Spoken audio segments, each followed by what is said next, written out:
Shalom, salam sejahtera bagi kita semua dan salam sehat bagi kita. Pada kesempatan yang berbahagia ini, saya akan membawakan satu seminar tentang perlukah makanan berserat itu bagi kesehatan. Ada banyak tanggapan tentang makanan berserat ini, tapi kita akan melihat apakah benar makanan berserat itu penting bagi kesehatan.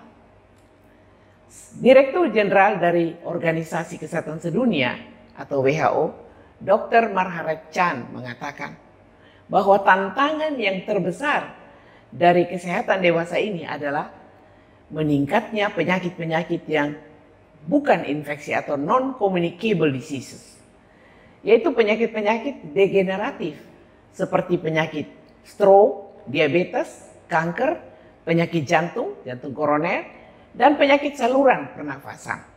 Ini merupakan tantangan bagi kesehatan terbesar di masa depan dibandingkan dengan penyakit-penyakit infeksi. Mortalitas atau angka kematian dari penyakit-penyakit yang non-communicable diseases ini setiap tahun merenggut 17 juta jiwa orang karena menderita penyakit-penyakit degeneratif ini seperti penyakit jantung, koroner, kanker, dan diabetes. Prediksi kita kalau tahun 2030 yang akan datang, jumlah penderita yang non-communicable disease ini akan meningkat. Yang sekarang ini dari 44 juta bisa berubah menjadi 52 juta jiwa dalam setahun. Indonesia sendiri pada setiap tahun ada 7 juta jiwa yang meninggal karena menderita penyakit-penyakit non-communicable disease atau penyakit-penyakit degeneratif. Antara lain tadi saya sebut jantung, koroner, diabetes, kanker. Nah, kita mau melihat apa sebenarnya penyebab dari penyakit-penyakit degeneratif ini. Kalau kita melihat salah satu dari penyakit yang ada pada penyakit degeneratif yaitu kanker, dari gambar yang terlihat ini, ternyata pola makan, gaya hidup di bidang pola makan ini adalah yang terbesar, 35%. Dan 30% karena kebiasaan jelek antara lain merokok dan lain-lain minuman keras. Jadi pola makan adalah pola yang paling penting mendapat perhatian yang menyebabkan penyakit degeneratif itu. Nah, sekarang kita akan melihat bagaimana kaitan antara penyakit non-communicable disease atau penyakit-penyakit jantung, kanker, koroner, dan sebagainya itu dengan asupan serat makanan. Ternyata kaitannya erat sekali. Karena apa? Pola diet ini atau pola makan ini kadang-kadang kita tidak gunakan untuk memilih makanan-makanan yang berserat seperti sayur, buah-buahan, ya, kacang-kacangan, biji-bijian. Padahal makanan berserat atau kita namakan dietary fiber ini adalah sangat penting karena dia mereduksi prevalensi atau jumlah penderita penyakit yang non-communicable atau degeneratif ini.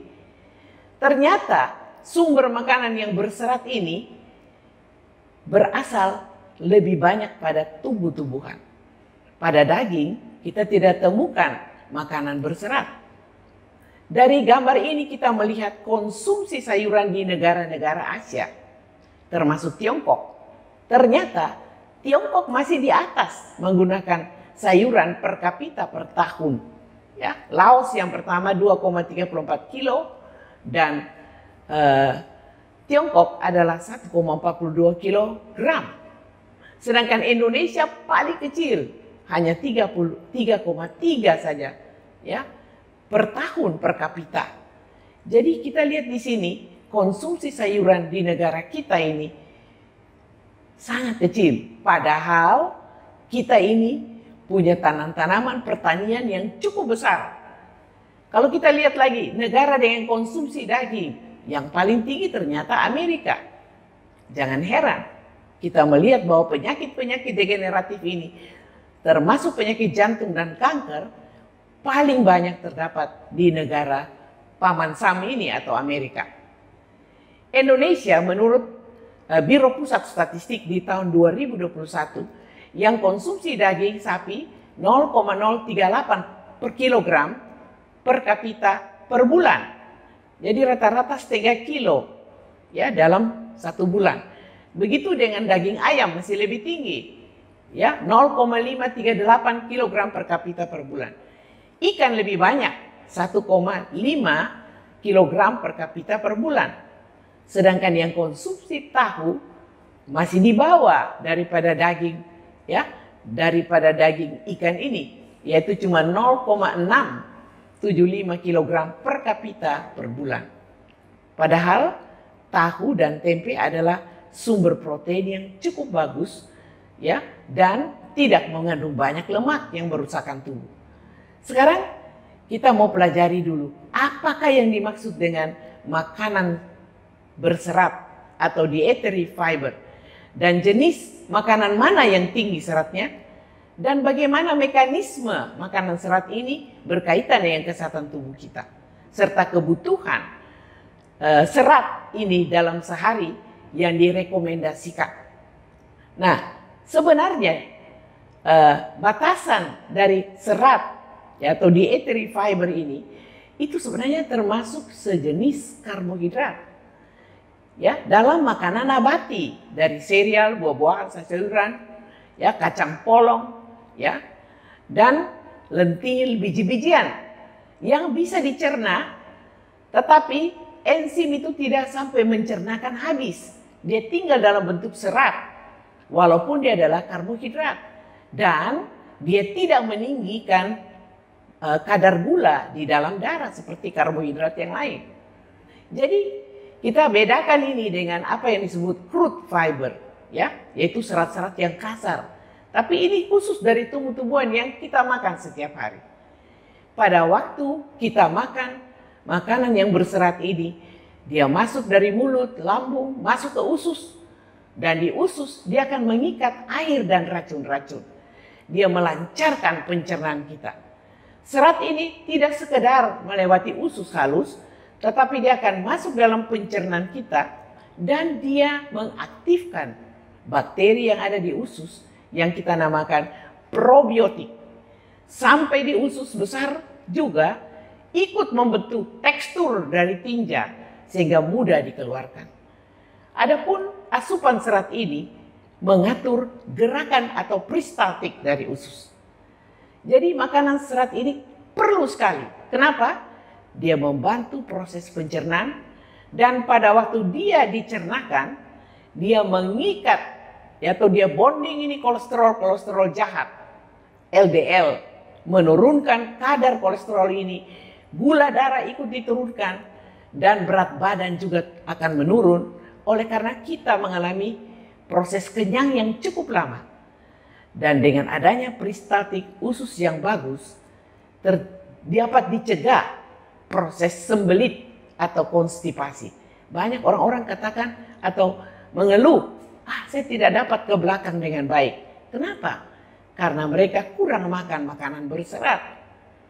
Orang yang konsumsi makanan yang berserat ini, ternyata dalam penelitian, resiko penyakit-penyakit seperti diabetes, kanker, usus, pankreas, dan sebagainya tidak mengalami kerusakan. Apalagi dia akan menyerap juga sampah-sampah sehingga tidak merusak inti sel kita dan dengan meresap sampah-sampah ini yang dikeluarkan dengan cepat dari tubuh, dia tidak naik ke otak kita. Apabila dia naik ke otak kita, itu akan menyebabkan orang itu cepat mengalami pikun dan proses penuaan berjalan cepat sekali. Jadi fungsi serat penting sekali. Pertama, dia bonding kolesterol jahat. Sehingga 50% dari lemak-lemak yang masuk bersama makanan dapat diserap oleh adanya serat makanan yang berserat ini. Apalagi kita kenyang lebih lama sehingga kebutuhan kalori juga normal. Gula yang diserap akan menjadi lambat sehingga pengeluaran insulin akan kurang. Dan ini penting untuk orang yang menderita diabetes. Dan ikut menurunkan tekanan darah. Kenapa? Karena pembuluh-pembuluh darah kita tidak diendapi dengan lemak-lemak yang membuat plak, sehingga dia mengalami pengerasan dari pembuluh darah. Hal lain lagi, fungsi yang sangat penting, kita cepat mempunyai transit time, artinya antara waktu makan sampai kita ke belakang itu tidak terlalu lama. Kalau kita makan makanan rendah serat 18 jam. Sedangkan kalau seratnya cukup baik antara 8 sampai 10 jam saja. Jadi fungsi dari dietary fiber ini sangat penting. Pertama, dia akan menyerap sisa-sisa makanan dan bakteri, dikeluarkan dari feses. Dia menyapu makanan-makanan yang racun dan bakteri. Dia mencegah penyakit kanker, ya. Dia mencegah juga terjadinya kontraksi kolon yang menyebabkan terjadi polip-polip karena terlalu lambat, tidak dipacu atau tidak dipicu oleh serat ini. Dan orang itu akan mengalami konstipasi atau sembelit. Dan mencegah juga bakteri-bakteri jahat. Tetapi bakteri-bakteri probiotik akan diaktifkan dan dia akan menghasilkan satu hal yang paling penting, sel-sel imun atau sel-sel kekebalan. Luar biasa. Contohnya stroberi, dia mengandung serat sampai 2 gram per ons. Avokat, oh banyak sekali, 6,7 gram per ons. Juga pada apel, brokoli, aduh luar biasa. Dan sekali lagi saya katakan, serat-serat ini akan memicu bakteri Lactobacillus atau yang kita namakan probiotik, dan dia akan mengaktifkan sel-sel imunitas. Dan satu lagi, apabila sel-sel kekebalan ini naik, dia akan membuat produksi hormon yang disebut serotonin. Hormon yang membuat hati kita penuh sukacita, dan ini akan ditransmit, ya, neurotransmitter ke otak. Lambat laun menjadi melatonin, dan melatonin ini membuat orang bisa tidur nyenyak. Jadi serat bisa sampai tidur nyenyak, luar biasa. Nah, berapa banyak atau jenis serat itu berapa banyak? Ada 2 saja. Menurut Harvard University School of Public Health ada 2. Serat yang larut dalam air atau soluble fiber dan serat yang tidak larut dalam air atau insoluble fiber. Nah, sebenarnya pembagian ini tidak perlu kita bagi dengan nyata, karena kalau kita makan makanan-makanan nabati, buah-buah, sayur-sayuran, kacang-kacangan, kita sudah konsumsi serat ini baik yang larut dan yang tidak larut ke dalam air. Nah, kalau dia larut dalam air itu ada jenis pektin, beta-glukan, ya, ada gum, ya, beberapa oligosakarida, ya. Sebenarnya kita tidak usah hafal jenis-jenis ini, yang penting dia ada di dalam buah-buah, sayur-sayuran, ya, kacang-kacangan, bahkan biji-bijian sekalipun. Serat yang tidak larut dalam air seperti liquin, selulose, hemiselulose juga ada dalam sayur-sayuran kita. Dan ini melancarkan proses pengeluaran tinja kita sehingga tidak terjadi konstipasi. Nah, jenis serat yang tidak larut dalam air ini juga banyak pada gandum, kacang-kacangan, bayam, kangkung, kembang kol. Nah, ini makanan nabati semua, ya. Yang selain juga mengandung vitamin dan mineral yang cukup tinggi. Daftar makanan yang tinggi serat ini kita bisa dapat dari oatmeal, apel, buah pisang, blackberry, ya, buah persik, buah plum, jeruk, kacang merah, kacang hitam, wortel, brokoli, semua makanan-makanan yang kita boleh dapat setiap hari.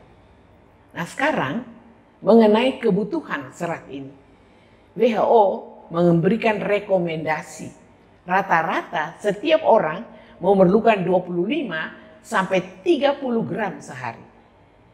Kalau kita lihat memang ada tergantung dari umur, tapi rata-rata 25 sampai 30 gram. Dan kita lihat pada semakin orang itu berusia di atas 49, kebutuhan diet serat ini makin berkurang.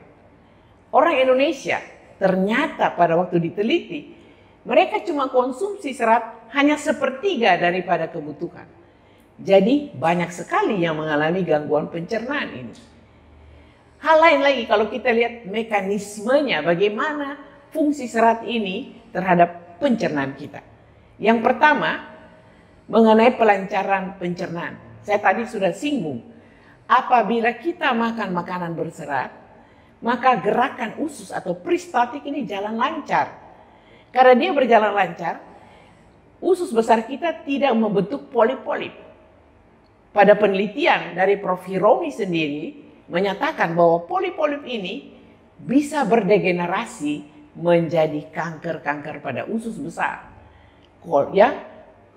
Kanker kolorektal. Ya, jadi kita perlu makan makanan serat. Yang kedua, menurunkan kadar kolesterol. Ternyata pada waktu serat-serat itu masuk ke dalam pencernaan, dia mengikat dirinya, bonding dirinya dengan lemak-lemak yang ada. Jadi ada gunanya, bukan saja lemak. Lemak yang banyak ini menjadi satu sampah bagi tubuh kita. Dan ini bisa menyebabkan orang itu cepat menderita Alzheimer atau pikun. Jadi jangan takut makan makanan berserat ini. Kita perlu sampai 25-30 gram sehari. Kegunaan yang ketiga, dia mengontrol kadar gula darah. Kenapa? Dia sebenarnya saya katakan tadi karbohidrat, tetapi dia tidak dihancurkan oleh enzim. Dia tetap sebagai serat, dan serat-serat inilah yang menyebabkan penyerapan gula di dalam darah menjadi lambat. Dengan demikian, maka kadar gula tidak cepat naik, dia mencegah orang menjadi diabetes, dan dia juga bisa digunakan pada penderita diabetes. Jadi bagus sekali. Yang keempat, membantu menurunkan berat badan. Kalau kita banyak makan sayur-sayuran, buah-buahan, ya, kita lihat di sini bahwa kita lama kenyang. Karena apa? Rangsangan atau sinyal yang dikirim ke otak akan mengeluarkan hormon, bukan hormon lapar, ya, seperti yang disebut grelin. Kalau grelin banyak dikeluarkan, maka kita punya nafsu makan itu akan lebih tinggi. Tetapi serat ini mengurangi grelin, sehingga akhirnya intake makanan itu tidak banyak kita lakukan dan berat badan dapat diturunkan. Yang kelima, dia memaksimal penyerapan nutrisi makanan. Luar biasa. Dia mengatur kandungan serat ini memaksimal penyerapan nutrisi dalam makanan. Termasuk mineral-mineral, kalsium yang sangat dibutuhkan oleh tubuh kita. Yang keenam, dia menjaga daya tahan tubuh atau imunitas tubuh. Kenapa? Ini penting sekali. Karena pada masa pandemi seperti ini, kalau kita banyak makan makanan buah-buah, sayuran, bukan saja mineralnya, bukan saja fitokimia yang ada di dalam, bukan saja vitamin mineral, tetapi fungsi dia mengaktifkan sel-sel imun yang ada di usus, sehingga proses ini membentuk zat-zat imunitas yang penting bagi tubuh. Dan pada waktu diserang oleh bakteri atau virus, tubuh kita tidak mengalami infeksi. Oleh karena itu, saudaraku, marilah kita menggunakan kebutuhan serat ini dengan sebaik-baiknya. Ya, 25 gram untuk wanita dan 38 gram untuk pria. Bagi yang berusia di atas 50 tahun, dianjurkan 21 gram pada wanita, 30 gram untuk pria. Ya, jadi misalnya kita mengkonsumsi 5 sajian buah dan sayur, ditambah dengan beberapa sajian produk gandum utuh, itu sudah cukup untuk kebutuhan kita seharian. Sekali lagi, mari konsumsi sayur-sayuran ini cukup banyak. Daging-daging tidak menghasilkan serat. Pola makan yang tinggi serat ini akan menyebabkan makanan-makanan kita ini bisa berjalan mengadakan pencernaan, penyerapan yang sempurna. Kalau saja kita mengkonsumsi buah dan sayuran yang baik. Yang kedua, kalau kita dahulukan, makan dulu sayur-sayuran pada saat kita makan. Jadi ambil sayur lebih dulu, baru kemudian kita makan yang lain, maka asupan serat ini akan menjadi lebih tinggi. Ketiga, jadikan buah sebagai camilan. Banyak orang menggunakan camilan itu makanan biskuit dan sebagainya. Tapi itu tidak mendatangkan serat. Tetapi kalau kita menggunakan buah sebagai camilan, wah, kita akan mendapat cukup serat dari buah-buah tadi. Makanlah buah dan sayuran yang utuh. Ya, jadi buah-buah itu kalau kita tahu bahwa jadikan jus, kita lebih bagus menggunakan blender dari juicer. Kenapa? Dengan blender masih ada serat-serat yang tinggal. Jadi jangan terlalu halus. Dan serat-serat ini penting sekali karena dia bisa mencegah penyakit degeneratif. Yang kelima, kita bisa bikin juga camilan kacang-kacangan, biji-bijian. Ya, biji-biji apa? Oh, flaxseed, chia seed, itu bisa menjadi apa? Menjadi serat dalam tubuh kita. Makanan buah-buahan itu kadang-kadang kita perlu makan dengan kulitnya. Tapi kalau kita ragu-ragu, ya, misalnya apel-apel dari luar itu, ya kita kupas dan mungkin kita bisa dapat serat dari yang lain ya. Kalau kita takut pestisida ini.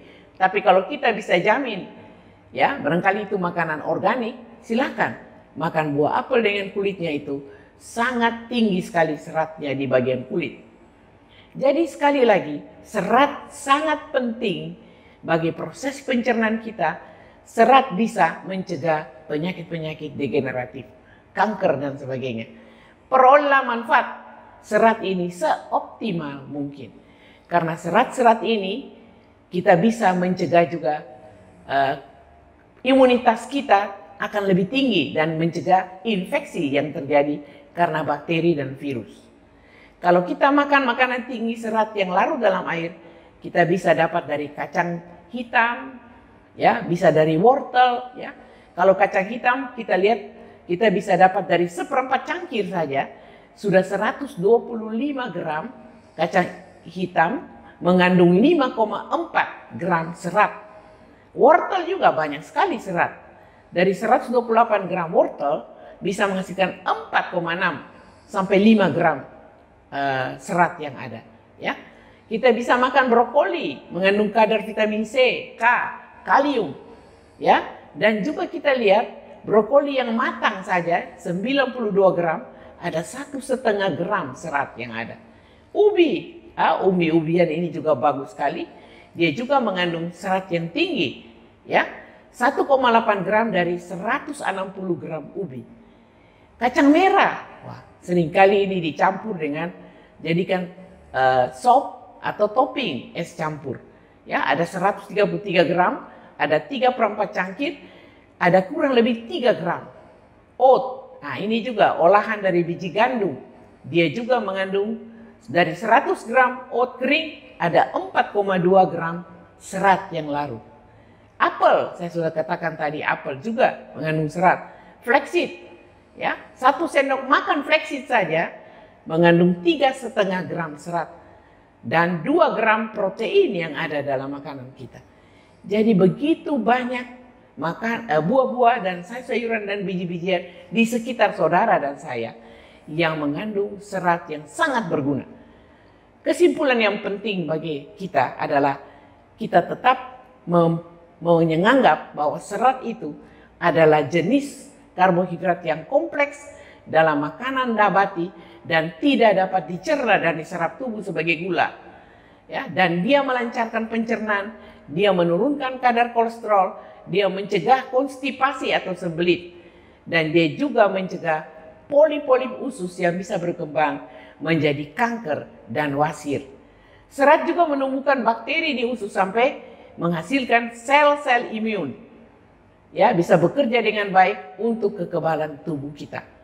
Orang yang mengkonsumsi serat yang cukup, resiko kena stroke, penyakit jantung dan diabetes serta kanker itu adalah lebih kurang. Juga sekaligus berat badannya tidak meningkat. Dan dari serat itu ada jenis yang larut dan yang tidak larut dalam air. Ya, keduanya kita bisa makan, kita bisa peroleh kalau kita menggunakan buah, sayuran-sayuran dan biji-bijian. Rata-rata kita membutuhkan 25 sampai 30 gram serat sehari. Baiklah kita gunakan, kita atur pola hidup makan pola hidup kita dengan pola makan yang teratur. Satu tips yang saya harus mau berikan, ini adalah penelitian yang terbaru, bahwa kalau kita makan sayuran, ya, kita makan sayur dulu lebih bagus, baru nasi dan lauk pauk. Dan satu hal yaitu tentang sayuran yang biasa kita pakai coba buat bikin enak sup, yaitu apa? Daun seledri. Ternyata daun seledri ini adalah antioksidan yang baik sekali. Dan daun seledri ini dia dapat jusnya dapat menyebabkan plak-plak atau lemak-lemak yang ada di pembuluh darah itu bisa dikeluarkan dari tubuh. Luar biasa.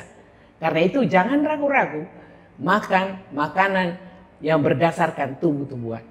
Firman Tuhan mengatakan, apabila kamu makan, kamu minum, buatlah itu untuk kemuliaan Allah. 1 Korintus 10 ayat 31. Karena apa? Karena tubuh kita adalah bait Allah. Kita sudah dibeli dan bukan milik kita. Kita harus menjaga baik-baik tubuh kita. Karena tubuh kita ini adalah bait suci Allah. 1 Korintus 6 ayat 19. Ada suatu buku dari buku pedoman diet yang ditulis oleh Ellen G. White. Halaman 330.